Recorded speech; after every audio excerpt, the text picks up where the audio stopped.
प्यारे बच्चों, good morning. मैं जयप्रकाश तिवारी और आज इस वीडियो में हम लोग अलंकार के बारे में पढ़ेंगे। सबसे पहले अलंकार क्या है इसके बारे में यदि हम लोग प्रकाश डालें तो अलंकार मतलब आभूषण होता है। जैसे व्यक्ति के सौंदर्य को बढ़ाने का कार्य हम आभूषण के द्वारा करते हैं, वैसे ही साहित्य में हम इस अलंकार के द्वारा काव्य के सौंदर्य को बढ़ाने का कार्य करते हैं। ये अलंकार काव्य के सौंदर्य बढ़ाने के स्वयं तत्व नहीं होते, बल्कि एक सहायक तत्व होते हैं। संस्कृत के विद्वानों ने तो कहा है कि अलंकरोति इति अलंकार, जो अलंकृत करने का कार्य करता है वही अलंकार होता है, वही अलंकार है। सबसे पहले हम अलंकार के बारे में जानेंगे कि अलंकार के प्रकार कितने हैं। तो अलंकार प्रायः मुख्यतः दो प्रकार का होता है। एक होता है शब्दालंकार,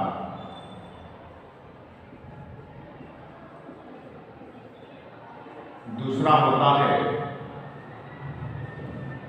अर्थालंकार। और कुछ विद्वानों ने उभया अलंकार का भी नाम दिया है। अब शब्दालंकार, अर्थालंकार, उभयालंकार, मुख्यतः अलंकार के दो भाग हैं, कुछ विद्वानों ने 3 भाग में दिया है। अब शब्दालंकार क्या है? जहां काव्य में शब्द के माध्यम से चमत्कार उत्पन्न हो वहां पर शब्दालंकार होता है। शब्दालंकार में 3 अलंकारों का समावेश होता है। शब्दालंकार में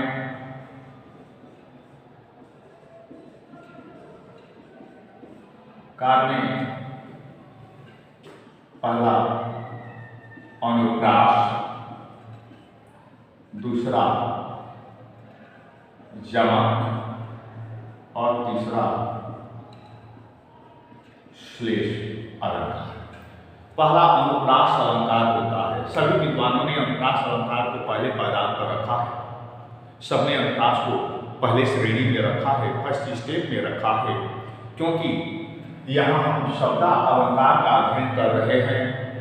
तो अनुप्रास अलंकार में हम वर्ण की आवृत्ति करते हैं। वर्ण शब्द की सबसे छोटी और सार्थक इकाई वर्ण होती है, इसलिए सभी विद्वानों ने अनुप्रास अलंकार को पहले पायदान पर रखा है। उसके बाद यमक आता है, क्योंकि इसमें हम कई शब्दों का अध्ययन करते हैं, इसलिए दूसरे पायदान पर विद्वानों ने यमक को रखा। इसके बाद श्लेष को रखा। अब हम अनुप्रास अलंकार के बारे में यदि अध्ययन करें तो आप अनुप्रास अलंकार में देखेंगे कि इसमें वर्णों की आवृत्ति होती है। वर्णों की आवृत्ति होती है, अर्थात हम कह सकते हैं कि जहां पर वर्णों की आवृत्ति हो, यानी वह वर्ण कम से कम 2 बार आए, वहां पर अनुप्रास अलंकार होगा। जैसे उदाहरण है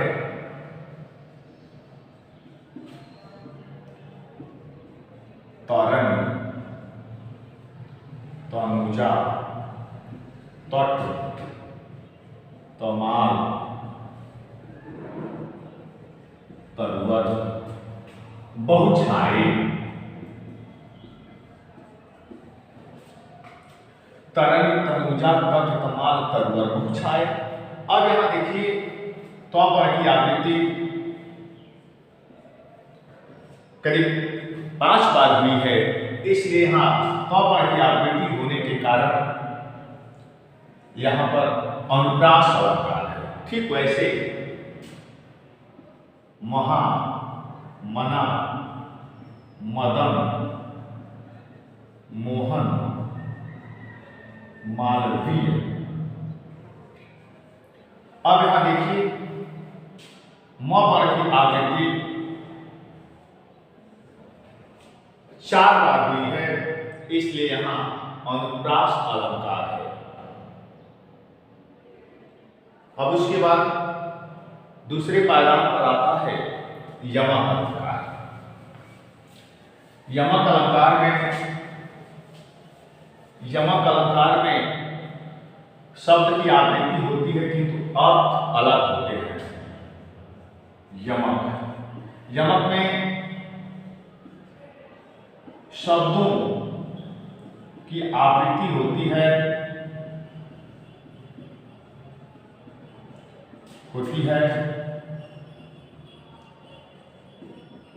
कि अर्थ अलग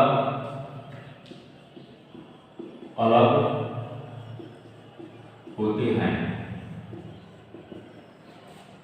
यमक अलंकार में शब्दों की आवृत्ति होती है, कम से कम वो शब्द 2 बार आने चाहिए, लेकिन दोनों के अर्थ अलग अलग होंगे। जैसे उदाहरण देखिए,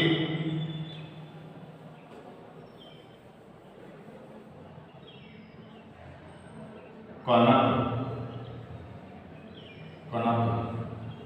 ते 100 गुनी मादकता अधिकार। हुआ खाए बोलाए जब हुआ पाए बोला,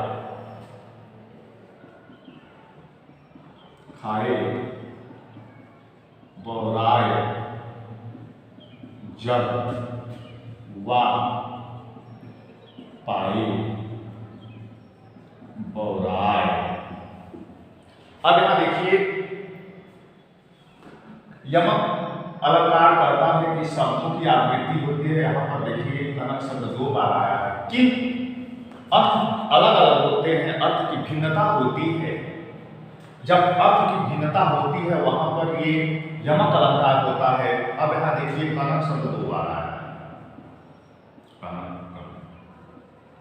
अब यहाँ वाह खाए बोलाए जब देखिए खाने की बात कहा गया है तो यहाँ कनक का पहले धतूरा होगा, पाए इसलिए कनक का यहाँ सोना होगा।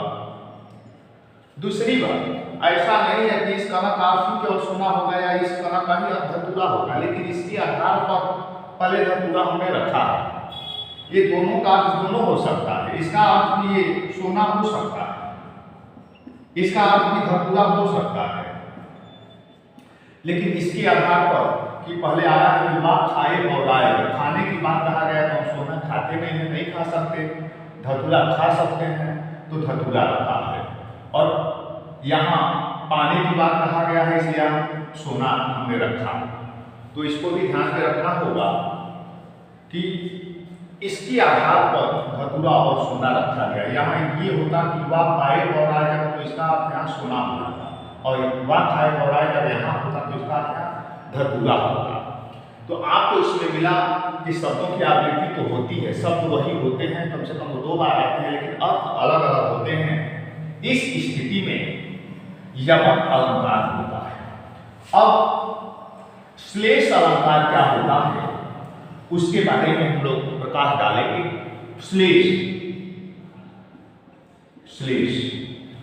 श्लेष में शब्द एक, अर्थ अनेक। जिस अलंकार में एक शब्द एक बार आए लेकिन उसके अनेक अर्थ हों वहां पर श्लेष अलंकार होता है। अब जैसे देखिए, रहीमन पानी राखिए, रहीमन पानी राखिए, बिन पानी सखी, बिन पानी सब सून। रहीमन पानी राखिए, बिन पानी सब सून। पानी गए न उबरे, मोती मानुष चून। अब यहां देखिए, पानी सफेद, ये कहीं पानी, गए न उबरे मोती, ये कहीं पानी, मोती के लिए चमक है, मोती के लिए चमक। यही मानुष मतलब मनुष्य, मनुष्य के लिए प्रतिष्ठा है। प्रतिष्ठा, प्रतिष्ठा मतलब इज्जत, इज्जत। अब यही पानी चून, चून का दो अर्थ होता है, एक चूना और दूसरा आटा भी होता है। तो दोनों के आप इसको लगा सकते हैं। आटे में भी यदि पानी आप नहीं डालेंगे तो उससे रोटियां हम नहीं बना सकेंगे, लेकिन चून मतलब चूना पर अर्थ यदि बनाएं तो चूना के लिए हम प्राण है या पानी। अब यहां देख रहे हैं कि एक ही पानी के तीन लोगों के संपर्क में आने से इसके तीन अलग अलग अर्थ हुए, इसलिए यहां पर श्लेष अलंकार है। एक और उदाहरण देखिए,